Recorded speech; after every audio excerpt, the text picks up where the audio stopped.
ইটোৰ পিছত হিতুকৈ ৰেল দুৰ্ঘটনা সংঘটিত হৈ আছে যদিও দেশৰ এজন মন্ত্ৰী ব্যস্ত ৰেল বনোৱা আৰু জনসংযোগত। পশ্চিমবংগৰ জলপাইগুৰিত সংঘটিত ৰেল দুৰ্ঘটনা মোদী চৰকাৰৰ গাফিলতিৰ আন এক প্ৰমাণ।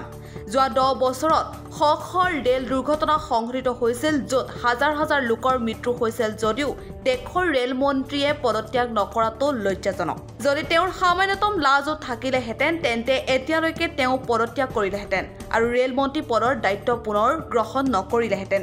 ৰেল মন্ত্ৰী হিচাপে তেওঁৰ কাৰ্যকালতে দেশৰ আটাইতকৈ ডাঙৰ আৰু ভয়ানক ৰেল দুৰ্ঘটনা সংঘটিত হৈছে।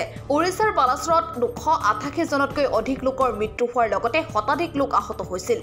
এনে দুৰ্ঘটনাৰ পিছত কেতিয়াবা ৰেল মন্ত্ৰীৰ মুখত এই দুৰ্ঘটনাবোৰৰ প্ৰতি দুখ বা চিন্তা দেখিছেনে? 1956 চনত লাল বাহাদুৰ শাস্ত্ৰীয়ে ৰেল দুৰ্ঘটনাত পতিত হৈ মৃত্যু হোৱা লোকৰ নৈতিক দায়িত্ব লৈ পদত্যাগ কৰিছিল। পশ্চিমবংগত সংঘটিত ৰেল দুৰ্ঘটনাৰ পিছত তেতিয়াৰ ৰেল মন্ত্ৰী নীতিশ কুমাৰে পদত্যাগ কৰাৰ প্ৰস্তাৱ দিছিল আৰু আজিৰ ৰেল মন্ত্ৰী যি বিগত কাৰ্যকালত ইমানবোৰ ৰেল দুৰ্ঘটনা আৰু মৃত্যুৰ পিছতো নিৰ্লজ্জভাৱে পুনৰ ৰেল মন্ত্ৰী হিচাপে শপত গ্ৰহণ কৰিছে, যাৰ কাৰ্যকালত ৰেলগাড়ী গৰুগাড়ীত পৰিণত হৈছে, এচি ডবা জেনেৰেল ডবালৈ ৰূপান্তৰিত হৈছে, ৰক্ষণাবেক্ষণৰ অভাৱত দুৰ্ঘটনা সংঘটিত হৈছে। তেওঁ ৰেল মন্ত্ৰালয়ৰ দায়িত্ব লোৱাৰ লগে লগে ৰেল দুৰ্ঘটনা হ'বলৈ ধৰিলে। কিন্তু এইবোৰক ৰেল মন্ত্ৰী অশ্বিনী বৈষ্ণৱৰ কোনো কাণ সাৰ নাই।